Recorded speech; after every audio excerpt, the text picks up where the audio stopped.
Jadi suasana seperti inilah yang membuat negeri kita ini itu dikenal kemudian menjadi termasuk negara yang korup gitu, termasuk paling korup. Bahkan, presiden yang sebelum sekarang kan, itu orang sering bilang itu finalis dari OCCP kan gitu. Ya itu menunjukkan bahwa dunia internasional juga tahu bahwa Indonesia itu pejabatnya itu adalah korup. Nah, ini apa tadi, lingkungan tadi ya, Iya, lingkungan yang koruptif hmm, koruptif ini juga terjadi di departemen seperti departemen agama gitu iya, kan. Dan ini kan menimbulkan opini negatif ya iya, di tengah masyarakat, iya, semacam, menyasar ke Islam gitu, iya, seolah-olah ini, eee, urusan Islam aja korupsi. iya. Bagaimana kita mensikapi masyarakat yang muncul sikap pesimis seperti itu, Ustaz?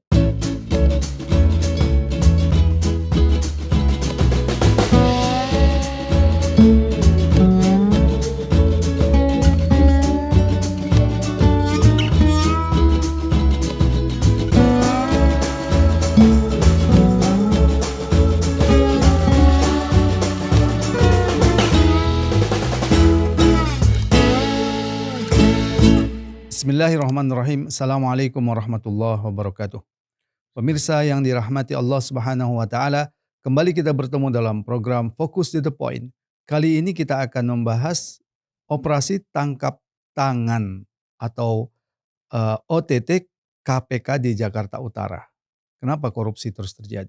Untuk itu kita akan mendiskusikan hal ini dengan Ustadz Ismail Yusanto. Assalamualaikum Ustadz. Waalaikumsalam warahmatullahi wabarakatuh. Awal tahun ini kembali KPK melakukan operasi tangkap tangan atau OTT yang pertama. Kali ini menyasar kantor pajak, Ustaz. Iya, Ini tentu suatu hal yang eee, menggelisahkan kita ya, karena korupsi itu sepertinya tidak pernah, berhenti dan itu dilakukan bukan hanya satu atau 2 lembaga ya, tapi hampir semua lembaga, lembaga eksekutif, yudikatif, maupun legislatif iya, yang juga, menyesakkan dada kita itu ternyata juga dilakukan dalam, departemen keagamaan gitu. iya, Bagaimana Ustadz Ismail melihat yang namanya departemen agama itu kan sebenarnya sangat terkait dengan agama kan gitu. iya, Apalagi kalau sudah bicara haji, terjadi korupsi di sana. Kenapa iya, hal seperti ini bisa terjadi Ustadz Ismail? iya, baik.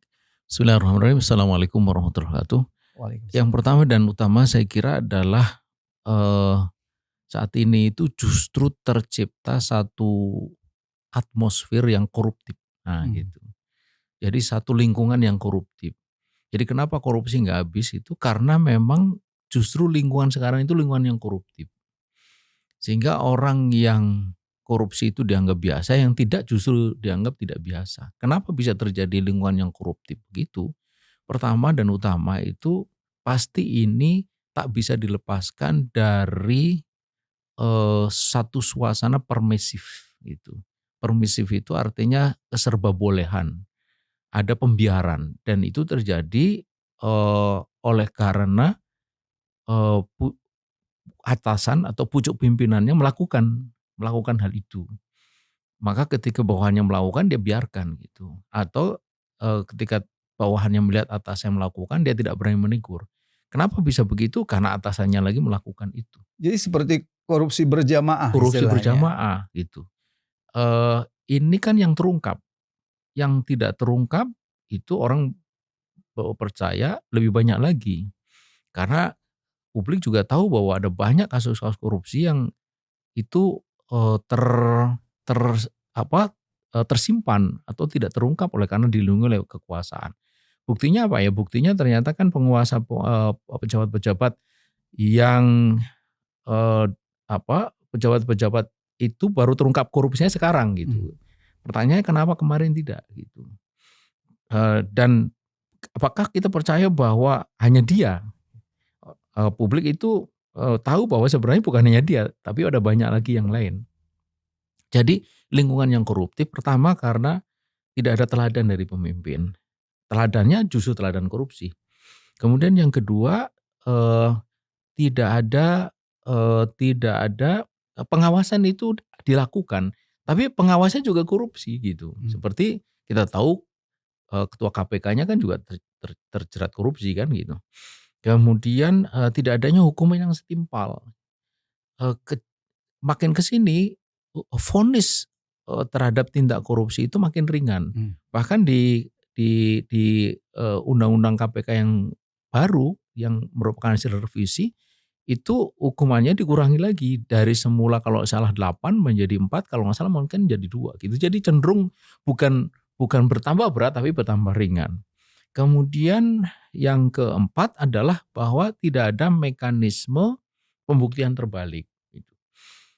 Sebenarnya ini dulu pernah ada di undang-undang KPK yang pertama atau yang awal, tapi ini kemudian dihapus Hmm. gitu. Pembuktian terbalik itu yang bersangkutanlah yang harus membuktikan, harta yang dia punya itu diperoleh dari mana, bukan penuntut yang harus membuktikan. Ini hari penuntut yang harus membuktikan. Nah, ketika harus membuktikan tentu memerlukan satu effort yang luar biasa. Nah, karenanya kemudian orang bisa menyembunyikan itu semua dengan berbagai cara dan mereka semakin hari semakin pintar. Jadi suasana seperti inilah yang membuat negeri kita ini itu dikenal kemudian menjadi termasuk negara yang korup gitu, termasuk paling korup. Bahkan presiden yang sebelum sekarang kan itu orang sering bilang itu finalis dari OCCP kan gitu. Ya itu menunjukkan bahwa dunia internasional juga tahu bahwa Indonesia itu pejabatnya itu adalah korup. Nah, ini apa tadi, lingkungan tadi ya, Iya, lingkungan yang koruptif mhm, koruptif ini juga terjadi di departemen seperti departemen agama gitu iya, kan. Dan ini kan menimbulkan opini negatif ya di iya, tengah masyarakat, iya, semacam, menyasar ke Islam gitu, iya, seolah-olah ini, eee, urusan urusan Islam aja korupsi. iya, Bagaimana kita mensikapi masyarakat yang muncul sikap pesimis seperti itu, Ustaz? iya, ini memang sangat berbahaya karena kementerian yang dianggap di situ diisi oleh orang-orang yang ngerti agama, justru menterinya korupsi. Eee, Jika yang terakhir ini nanti, eee, sudah ditetapkan jadi tersangka dan kemudian divonis bersalah, berarti ada 3 menteri agama. Mmm. Bayangkan itu, 3 menteri agama. Yang pertama dulu Said Agil Munawar, kemudian yang kedua itu eee, apa namanya, Surya Dharma Ali, dan yang ketiga ini Yakut gitu, Mmm. ya kan. Nah, KPK itu mengatakan bahwa kalau dia sudah tersangka hampir pasti akan terbukti di dalam pengadilan. Ini sebuah ironi besar gitu. Mengapa? Karena publik tidak salah, karena memang begitulah mustinya ya, bahwa orang yang berkecimpung di dunia keagamaan itu dianggap mengerti agama dan karena ngerti agama dia mestinya terhindar dari Mmm. perkara-perkara yang jelas-jelas dilarang oleh agama kan gitu, korupsi gitu. Tapi ketika itu justru terjadi, maka ini yang sangat berbahaya, skeptisisme itu. Skepti Skeptisisme Mmm. publik itu akan kemudian membawa mereka kepada ketidakpercayaan terhadap ampuhnya agama itu Mmm. sebagai obat bagi penyelesaian korupsi. Kita kan sering mengatakan bahwa korupsi itu diantaranya harus diatasi dengan peningkatan iman takwa, Bahwa pemahaman agama. mhm, Lah ini orang-orang yang bercium dalam agama kayak begitu. Kurang mhm, apa dia? Dia belajar di sini, dia anak santri, dia segala dipanggilnya Gus, korupsi juga. Jadi ini menimbulkan kerusakan yang dahsyat. Double kerusakan. Pertama kerusakannya korupsi itu, kemudian yang kedua adalah menimbulkan persepsi negatif terhadap agama. nah bagaimana menunjukkan bahwa Islam itu tidak seperti itu? Bagaimana menjelaskan ke Iya, masyarakat, Ustaz? yang pertama tentu kita mesti memisahkan, kita harus mengatakan kepada publik memisahkan antara Islam dengan orangnya Mmm. gitu. Mestinya orang Islam itu mengikuti ajaran Islam gitu. Nah ini jika ketika ini hari terjadi tidak boleh kita skeptis terhadap Islam. Eee Karena itu harus ada tanggung jawab besar pada diri pejabat-pejabat muslim untuk dia betul-betul berpegang kepada ajaran Islam. Karena dia sesungguhnya adalah kalau bahasa ininya itu adalah duta-duta dari Mmm. agama ini untuk menunjukkan bahwa dialah, pejabat muslim yang memang, bisa bisa bertindak atau bisa bekerja sesuai dengan ajaran agamanya, termasuk ketika dia tidak korupsi. Nah ini penting sekali. Yang pasti memang ajaran Islam anti betul terhadap soal itu kan, keras betul, bahkan hukumannya itu disebut kalau kita membaca kitab Nidhamul Uqubat fil Islam, di sana disebutkan kalau dalam jumlah yang sangat besar, dan sekarang ini korupsi kan bukan miliar tapi sudah triliun, bukan hanya 1-2 triliun, puluhan bahkan ratusan triliun. Kalau kita percaya kepada kejaksaan bahwa kerugian dalam korupsi tata niaga minyak itu sampai hampir 1 kuadriliun, 1.000 triliun, itu bisa hukuman mati. Nah, gitu. Jadi jelas di situ harus ada hukuman yang setimpal dan itu harus konsisten. Malu sebenarnya terhadap negara Cina yang kita katakan komunis itu ternyata bisa dia atasi korupsi dengan hukuman yang setimpal, hukuman mati itu. Kemudian yang paling penting juga adalah teladan dari pemimpin gitu. Kalau pemimpinnya itu tidak korupsi, maka dia pasti bisa mengajarkan atau bisa menegakkan pemerintahan yang bersih di bawah kepemimpinannya itu. Tapi kalau pemimpinnya korup, itu cepat atau lambat pasti bawahnya juga akan ikut. Itu yang kedua. Kemudian yang ketiga, pembuktian terbalik itu penting sekali. Sebab slogan kan mengatakan kalau bersih kenapa risih. Jadi kalau Anda itu yakin bahwa harta Anda itu didapat dengan cara yang halal, mau dipakai metode apa termasuk pembuktian terbalik, itu bisa menjelaskan satu persatu ini duit ini dari mana segala macam gitu. Tapi ketika menolak pembuktian terbalik berarti memang ada intensi untuk menyembuhkan kekayaan yang ilegal itu.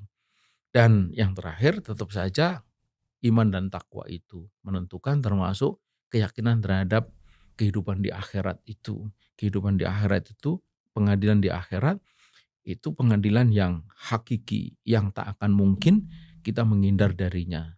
Allah sendiri mengatakan famay ya'mal mithqala dzarratin khairan yarah wa may ya'mal mithqala dzarratin syarran yarah gitu.